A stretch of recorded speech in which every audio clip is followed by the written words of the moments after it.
उत्तराखंड विधानसभा UCC bill को लेकर चर्चा हुई। वहीं इसके बाद सीएम पुष्कर सिंह धामी का संबोधन हुआ। शाम को यूसीसी बिल ध्वनिमत से पास कर दिया गया। आज के इस वीडियो में यूसीसी बिल को विस्तार से समझते हैं।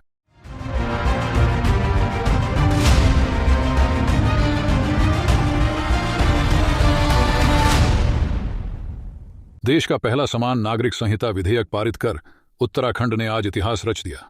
लंबी चर्चा और बहस के बाद विधेयक को विधानसभा में ध्वनिमत से मंजूरी दे दी गई, जबकि विपक्ष ने इसे प्रवर समिति को भेजने का सुझाव दिया था, जिसे खारिज कर दिया गया। इसके बाद मुख्यमंत्री पुष्कर सिंह धामी ने कहा कि इस बिल से समाज का भेदभाव, कुरीतियां खत्म होंगी। कहा, इस कानून में संशोधन की भी गुंजाइश होगी। पास होने के बाद अब बिल राज्यपाल के माध्यम से राष्ट्रपति को भेजा जाएगा, जहां से मुहर लगने के बाद यह कानून राज्य में लागू हो जाएगा। सभी विधिक प्रक्रिया और औपचारिकताएं पूरी करने के बाद यूसीसी लागू करने वाला उत्तराखंड देश का पहला राज्य बनेगा। विधेयक में सभी धर्म समुदायों में विवाह, तलाक, गुजारा भत्ता और विरासत के लिए एक कानून का प्रावधान है। महिला पुरुषों को समान अधिकारों की सिफारिश की गई है। अनुसूचित जनजातियों को इस कानून की परिधि से बाहर रखा गया है। विधेयक पर चर्चा के दौरान नेता सदन मुख्यमंत्री धामी ने कहा, देश के पहले गांव माणा में संवाद से ड्राफ्ट समिति ने इसकी शुरुआत की थी। उन्होंने अब अन्य राज्यों को भी इस दिशा में प्रयास करने का आह्वान करते हुए कहा, जिस प्रकार गंगा सबके लिए सुखदायी है, वैसे ही यूसीसी भी मातृशक्ति व पूरे समाज के लिए सुखद होगा। क्या है इस बिल में, इसके मुख्य बातों को समझते हैं। विधेयक में 26 मार्च वर्ष 2010 के बाद से हर दंपति के लिए तलाक व शादी का पंजीकरण कराना अनिवार्य होगा। ग्राम पंचायत, नगर पंचायत, नगर पालिका, नगर निगम, महानगर पालिका स्तर पर पंजीकरण का प्रावधान। पंजीकरण न कराने पर अधिकतम 25,000 रुपये का अर्थदंड का प्रावधान। पंजीकरण नहीं कराने वाले सरकारी सुविधाओं के लाभ से भी वंचित रहेंगे। विवाह के लिए लड़के की न्यूनतम आयु 21 और लड़की की 18 वर्ष तय की गई है। महिलाएं भी पुरुषों के समान कारणों और अधिकारों को तलाक का आधार बना सकती हैं। हलाला और इद्दत जैसी प्रथाओं को समाप्त किया गया है। महिला का दोबारा विवाह करने की किसी भी तरह की शर्तों पर रोक होगी। कोई बिना सहमति के धर्म परिवर्तन करता है तो दूसरे व्यक्ति को उस व्यक्ति से तलाक लेने व गुजारा भत्ता लेने का अधिकार होगा।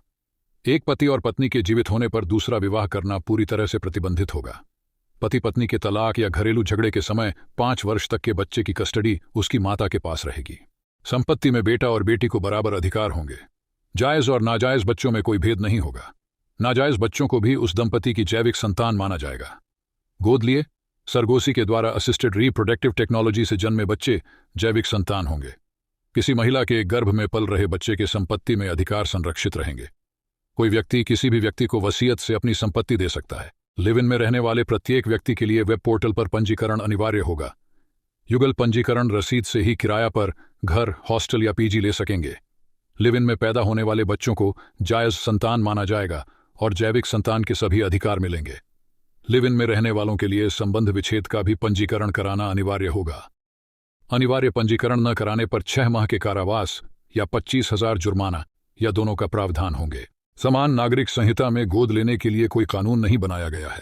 1962 में जनसंघ ने हिंदू मैरिज एक्ट और हिंदू उत्तराधिकार विधेयक वापस लेने की बात कही।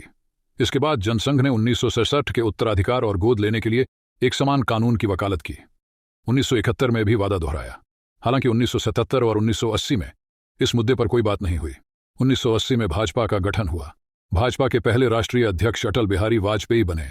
पार्टी ने 1984 में पहली बार चुनाव लड़ा, जिसमें केवल 2 सीटें मिली। 1979 में 9वां लोकसभा चुनाव हुआ, जिसमें भाजपा ने राम मंदिर, यूनिफॉर्म सिविल कोड को अपने चुनावी घोषणा पत्र में शामिल किया। पार्टी की सीटों की संख्या बढ़कर 85 पहुंची। 1991 में देश में 10वां मध्यावधि चुनाव हुआ। इस बार भाजपा को और लाभ हुआ। उसकी सीटों की संख्या बढ़कर 100 के पार हो गई। इन लोकसभा चुनावों में भाजपा ने यूनिफॉर्म सिविल कोड, राम मंदिर, धारा 370 के मुद्दों को जमकर उठाया। ये सभी मुद्दे बीजेपी के चुनावी घोषणा पत्र में शामिल थे, मगर संख्या बल के कारण ये पूरे नहीं हो पाए थे। इसके बाद 1996 में भाजपा ने 13 दिन के लिए सरकार बनाई। 1978 में पार्टी ने 13 महीने सरकार चलाई। 1999 में बीजेपी ने अपने सहयोगियों के साथ बहुमत से सरकार बनाई। तब अटल बिहारी वाजपेयी प्रधानमंत्री बने। वर्ष 2014 में पहली बार भाजपा प्रचंड बहुमत के साथ सत्ता पर काबिज हुई और केंद्र में मोदी सरकार आई। मोदी सरकार ने पूरे जोर शोर से अपने चुनावी वादों पर काम करना शुरू किया। अब केंद्र की सरकार समान नागरिक संहिता को लागू करने की दिशा में काम कर रही है। इसी कड़ी में यूसीसी को लागू कर उत्तराखंड देश का पहला राज्य बनने की ओर अग्रसर है। उत्तराखंड में 2022 में भाजपा ने यूसीसी के मुद्दे को सर्वोपरि रखते हुए वादा किया था कि सरकार बनते ही इस पर काम किया जाएगा। धामी सरकार ने यूसीसी के लिए कमेटी का गठन किया, जिसने 1.5 साल में यूसीसी का ड्राफ्ट तैयार किया। अब विधानसभा का विशेष सत्र 5 फरवरी से शुरू होने जा रहा है, जिसमें पास होने के बाद यूसीसी लागू करने वाला उत्तराखंड देश का पहला राज्य बन जाएगा। मुख्यमंत्री ने कहा कि समान नागरिक संहिता यूसीसी प्रधानमंत्री नरेंद्र मोदी के नेतृत्व में एक महत्वपूर्ण पहल है और यह देश के लिए मील का पत्थर साबित होगी। प्रधानमंत्री के पास एक विकसित भारत का दृष्टिकोण है और उनका लक्ष्य 3 तलाक और अनुच्छेद 370 जैसी ऐतिहासिक गलतियों को सुधारना है। यूसीसी विधेयक एक विकसित, संगठित, सामंजस्यपूर्ण और आत्मनिर्भर राष्ट्र को बढ़ावा देने के लिए उत्तराखंड द्वारा किया गया एक बलिदान है। इसका उद्देश्य जाति, धर्म, क्षेत्र या लिंग की परवाह किए बिना व्यक्तिगत नागरिक मामलों से संबंधित कानूनों में समानता लाना है।